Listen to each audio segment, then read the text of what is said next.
નમસ્કાર દર્શક મિત્રો, હું છું રૂપલ લુણીચિયા. સંપૂર્ણ ન્યૂઝમાં આપનું સ્વાગત છે. બનાસકાંઠાની વાવ વિધાનસભા પેટા ચૂંટણીનું મતદાન પૂર્ણ થયા બાદ તમામ ઈવીએમ મશીનો પાલનપુરની જગાણા એન્જિનિયરિંગ કોલેજ ખાતે સ્ટ્રોંગ રૂમમાં મૂકવામાં આવ્યા છે. ત્યારે ઈવીએમની સુરક્ષાને લઈ પોલીસ, એસઆરપી સહિત બીએસએફના જવાનો થકી રાઉન્ડ ધ ક્લોક ઈવીએમની સુરક્ષા કરાઈ રહી છે.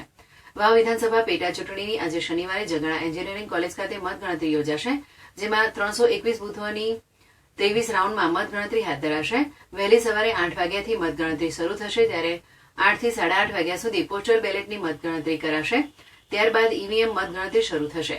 23 રાઉન્ડમાં મતગણતરી યોજાશે. આ મતગણતરી પ્રક્રિયામાં 150 થી 200 જેટલા અધિકારીઓ ફરજ બજાવશે.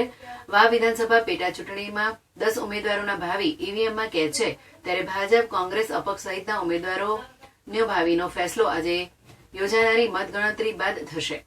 બનાસકાંઠા વહીવટીતંત્ર દ્વારા મતગણતરીના આ તમામ તૈયારીઓ પૂર્ણ કરાઈ હોવાનું જિલ્લા કલેક્ટર મિહિર પટેલે જણાવ્યું હતું. વાવ વિધાનસભા પેટા ચૂંટણીની આવતીકાલે 23 તારીખે જગાણા એન્જિનિયરિંગ કોલેજ ખાતે મતગણતરી શરૂ થનાર છે. મતગણતરી સવારે 8 વાગ્યાથી શરૂ થશે. આ માટે તમામ તૈયારી જિલ્લા વહીવટીતંત્ર દ્વારા હાલમાં પૂરી કરી દેવામાં આવી છે. જનરલ ઓબ્ઝર્વર શ્રી અને ઇલેક્શન કમિશન ઓફ ઇન્ડિયામાંથી આવેલા સેક્રેટરી શ્રીની હાજરીમાં મતગણતરી પ્રક્રિયા ચૂંટણી અધિકારી દ્વારા કરવામાં આવશે.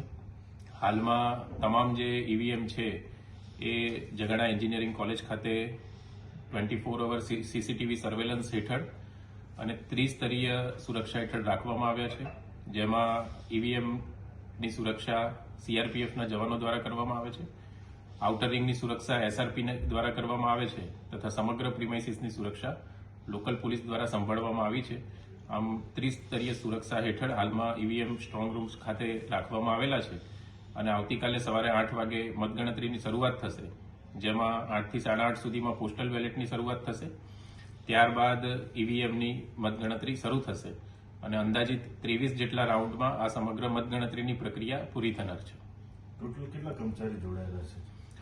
સમગ્ર જે આ મતગણતરીની પ્રક્રિયા છે એમાં અંદાજિત મતગણતરીના જે કોર સ્ટાફ કહેવાય એ 150 થી 200 જેટલા અધિકારીઓ અને કર્મચારીઓ જોડાયેલા છે.